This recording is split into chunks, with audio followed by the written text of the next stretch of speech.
Oh my goodness. Oh my goodness. First of all, I wish I didn't have my back to all of my friends and colleagues. I'll name people later on, but I really, oh my God, there's the photo of me shooting the alien. Unbelievable. I am really impressed.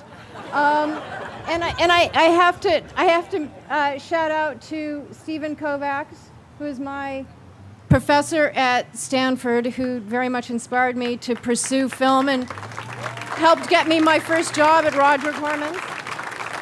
And Vance Van Patten, the executive director who leads the Producers Guild of America. And a lot more people from The Walking Dead. I can't see them all, but Tom Luce, our line producer.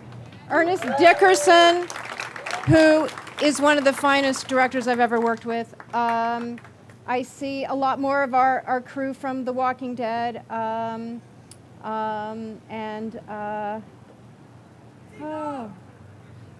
Is Irony here?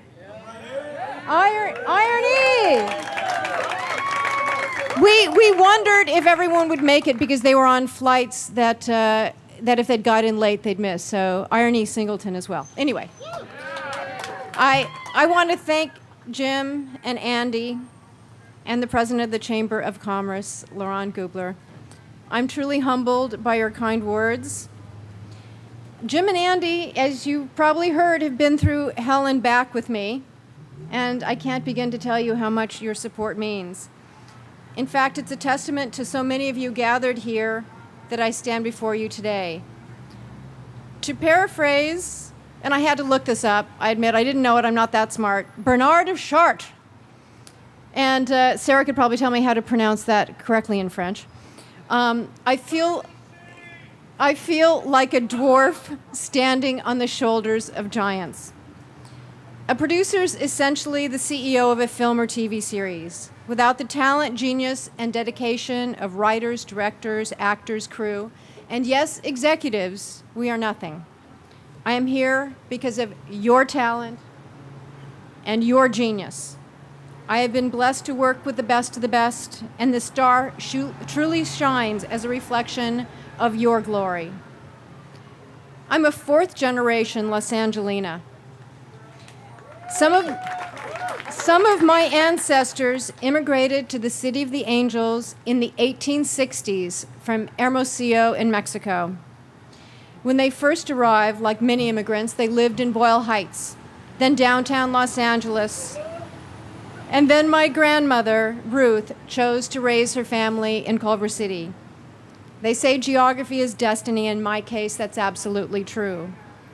My late mother and her four sisters all worked at the local factory, but that factory just happened to be Metro Goldwyn Mayer Studios in the 1930s, 1940s, and 1950s. A Catholic school priest made arrangements for students from poor families to be employed by MGM to help pay their tuition. Hollywood, so to speak, is in my blood. My late mother, Lita Jordan, worked as a secretary for the legendary Jack Dawn, who headed MGM's legendary makeup department. So this is truly fitting. And my late Aunt Jewel was a stunt double and an extra, including stints as Merle Oberon's Dublin stunt double in Wuthering Heights, as well as for Louise Reiner, who won an Academy Award for her performance in that film, The Good Earth. My wonderful Aunt Linda, who is here today. Aunt Linda!